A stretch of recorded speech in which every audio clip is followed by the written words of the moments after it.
My dad was my middle school band director, and he taught me to play trombone and tuba. I played low brass, and I was always playing piano. So I grew up hearing, Louis Armstrong, and he loved Al Hirt and people like that. And all those guys, those New Orleans guys, he loved that New Orleans music.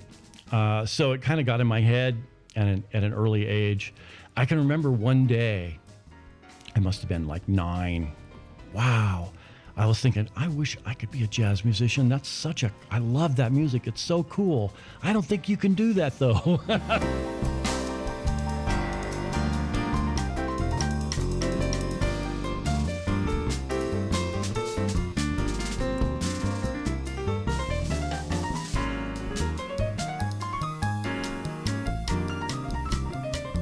So you say you moved to Denver about 30 years ago after leaving the Big Apple. Right.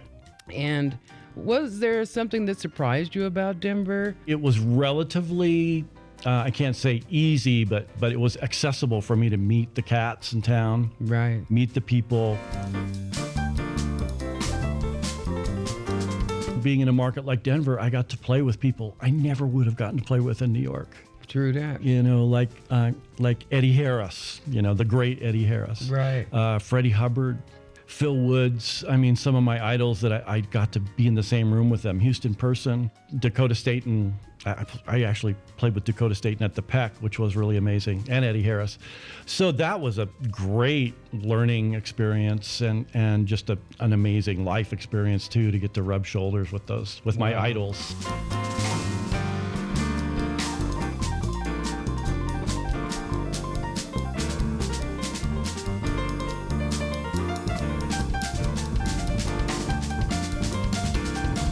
You played with all types, various musicians during that time that you were here in that 30 years. Anyone stand out that you'd like to talk about? I've been playing with Ken Walker Sextet for over 20 years. I'm actually here in town. I'm going to be playing with them tonight. And even though I've moved out of town at this point, that's a connection I'm not willing to let go, because they're such close friends and such close musical comrades. Man, when we're playing, it's like we're all one person sometimes. Not always, because we're 6 different people, but there's times where we just all do something together, and we'll our eyes will get wide and we'll smile and what, did we just do that? I can't believe we did that. And that comes from being in a group.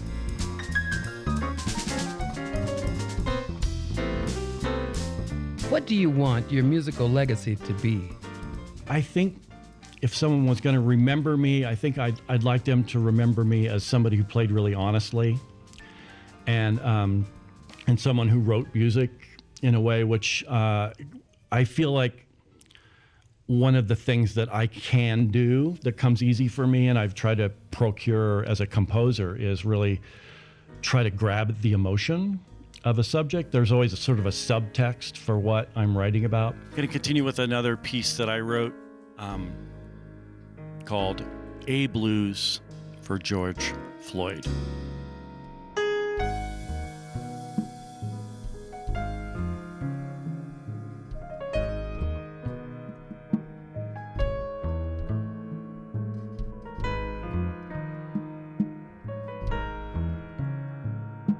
I mean, a lot of musicians can only play what they feel, and for you to be able to play the feelings of your emotions and what's going on with you and maybe the world really says a lot about your musicianship.